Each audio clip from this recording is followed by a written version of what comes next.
नेपाल के जितने स्थापित राजनीतिक दल हैं सब जनता का भरोसा खो चुके हैं। अच्छा, किसी की साख नहीं बची है। पहले नेपाली कांग्रेस ने भरोसा खोया तो कम्युनिस्ट पार्टी आई, फिर कम्युनिस्ट पार्टी ने भरोसा खोया, 2 कम्युनिस्ट पार्टियां बन गई, हिमालय बन गई, माले बन गई, फिर उसे माओवादी पार्टी निकली। सारी जो पार्टियां हैं और जो दूसरी जो राइट विंग पार्टियां हैं सब वहाँ डिस्क्रेडिट है लोगों के बीच में, क्योंकि करप्शन का इतना भ्रष्टाचार उच्च स्तर पे है। वही जिसको अभी हर्षवर्धन जी बता रहे थे, नेपो क्या बता रहे थे, तो वो इस वजह से लोगों में ये बड़ी निराशा है। और ये सब सत्ता में आ चुकी हैं, और सब सत्ता में आ चुकी हैं, सत्ता के साथ साझेदारी रही है, साथ भी रह चुकी हैं, अलग भी रह चुकी हैं, अभी भी साथ में हैं। कभी प्रचंड जी हो जाते हैं। अब देखिए जरा कुछ और पिक्चर्स देखिए। ये सेना सड़कों पर है काठमांडू में। ये संसद भवन के बाहर की तस्वीर है, नेपाल की संसद के बाहर की तस्वीर इस वक्त आप देख रहे हैं। बख्तरबंद गाड़ी बाहर खड़ी है, पुलिस वाले, सेना के जवान सब वहां पर हैं और प्रदर्शनकारी हटने के लिए तैयार नहीं है। देखिए सामने से भीड़ निकल करके आती है, सुरक्षाकर्मी भागते हुए आ रहे हैं। देखिए पत्थर चल रहे हैं सुरक्षाकर्मियों के ऊपर, संसद के गेट पर। ये संसद का दरवाजा है, मुख्य द्वार है, जहां पर सेना और सुरक्षाकर्मी खड़े हैं और पुलिस इनके ऊपर पत्थर चला रही है। माफ कीजिएगा, प्रदर्शनकारी छतों पर हैं, ऊपर भी छतों पर चढ़े हुए हैं। वो नेपाल के इतिहास में पहली बार हो रहा है कि संसद में ऐसा प्रदर्शन नेपाल में शायद इससे पहले ना हो। अब इसका अंजाम क्या होगा ये तो हमें कुछ घंटों बाद पता चलेगा, लेकिन आप खुद ही अंदाजा लगाइए किसी देश की संसद में के बाहर ये हो रहा हो। बख्तरबंद गाड़ियां आ गई भाई, देखिए ये तो सीधे सीधे सरकार की इकबाल पे सवाल खड़ा हो गया कि नेपाल की सरकार कुछ कंट्रोल में है भी या नहीं। मतलब बहुत बड़ी तादाद में फोर्स भी नहीं है, लोग ही, ये प्रदर्शनकारियों में से ही लोग कुछ अपने लोगों से अपील कर रहे हैं कि उनको उनके ऊपर पत्थर ना चलाए जाएं।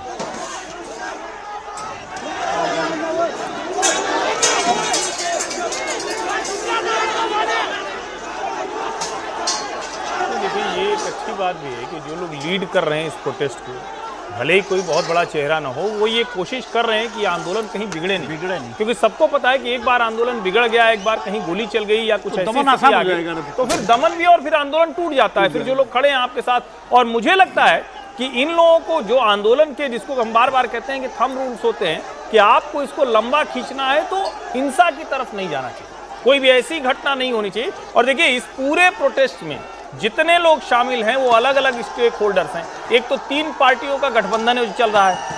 17 वर्षों में 2008 के बाद से 17 वर्ष हो गए, 2025 हो गया। राजशाही खत्म होने से 17 वर्षों में 13 प्रधानमंत्री बदल गए। इसका मतलब ये हुआ कि एक प्रधानमंत्री औसत कितने वर्ष रह पाए? 17 वर्षों में 13 प्रधानमंत्री बदल गए। और राजशाही जाने के बाद से भ्रष्टाचार चरम पर है, बेरोजगारी चरम पर है, जो मंत्री बनता है उसका खजाना भरता है, जनता के लिए कुछ नहीं होता है। भारत से जो रिश्ते बहुत अच्छे हुआ करते थे, रिश्ते बिगाड़ दिए। सीमा पर भारत और नेपाल की सीमा जो अनचेक्ड, जिसको बिल्कुल कहते हैं ना बहुत स्मूथ फ्लो हुआ करता था, वो खराब कर दिया, अविश्वास गहरा गया। तो मुझे लगता है कि वो भी एक बड़ी वजह है जो नेपाल के लोग इस आंदोलन के जरिए, और अब कहां जाएगा, लेकिन मुझे एक बात तो तय लगती है, प्रधानमंत्री ओली अब नहीं रहने वाले हैं। मुझे ये बहुत साफ साफ इस आंदोलन में दिख रहा है। देखिए शायद भीड़ के बीच में शायद कोई घायल हुआ, उसको लेकर के लोग अपने साथ गए। देखिए अभी मैं ये बात कर रहा हूँ, स्कूल के बच्चे भी आए हुए हैं। और नेपाल काठमांडू से एक मित्र मुझे मैसेज कर रहे हैं कि यहाँ राजा लाओ देश बचाओ, ये इसके आंदोलन के मूल है। राजा लाओ देश बचाओ।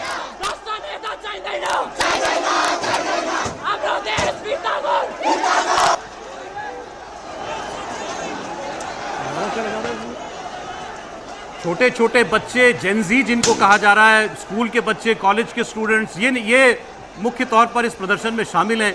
इसलिए इन पर सख्ती करना ये भी बहुत सोच विचार के फैसला करना है। जैसे अभी हर्ष जी ने कहा वो बिल्कुल ठीक बात है कि आंदोलनकारियों को ध्यान रखना चाहिए कि हिंसा नहीं हो, तब वो आंदोलन को लंबा चला सकते हैं।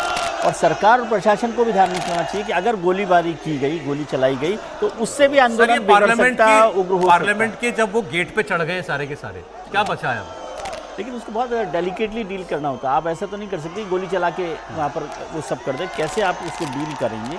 वो अभी चढ़ गए, थोड़ी देर में उसको भी उतारा जा सकता है। इसका इस तरह के छात्र आंदोलनों का बड़ा सीधा सा तरीका होता है, उनकी कुछ मांग होगी। एक तो सोशल मीडिया फर्स्ट स्टेप पर प्राइम मिनिस्टर को कैबिनेट की मीटिंग बुलाकर कम से कम कुछ मध्यस्थ जो देश में बड़े लोग हों, उनमें अलग अलग लोग हो सकते हैं, सरकार के लोग हो सकते हैं, जिन पर सरकार के विश्वास बाहर, हो लोगों का, उनसे बुलाकर बातचीत करनी सर चाहिए। इतना क्लियर है ना कि इस वक्त जो वहां केपी शर्मा ओली सरकार है या जो भी पार्टियां सरकार में हैं, ये हमारे इनसे संबंध अभी ठीक नहीं है, इनसे उनके साथ संबंध नहीं है, ठीक नहीं है ठीक। नहीं है। अभी केपी शर्मा साहब भारत आने वाले भी थे उनको लेकर के, लेकिन वो भारत चीन के बीच बैलेंस करने की कोशिश करते हैं, लेकिन चीन की विस्तारवादी उनका झुकाव सीधे चीन की तरफ है, इसमें कोई छिपी दबी बात नहीं है। वो कोशिश करते हैं कि भारत के साथ जो बीच बीच में वो लिपू लेक का उसका मसला भी उठाते रहते हैं, अभी हाल में भी, तो वो कोशिश करते हैं कि अपने नेपाल में नेपाली राष्ट्रवाद। इसलिए पूछा कि इस आंदोलन की वजह से ये सरकार अगर जाती हो तो हमारे लिए कोई कुछ खराब नुकसान नहीं है। हमारे लिए तो अभी सबसे बड़ी बात यह है कि एक बड़ी और बात दिलचस्प बताऊं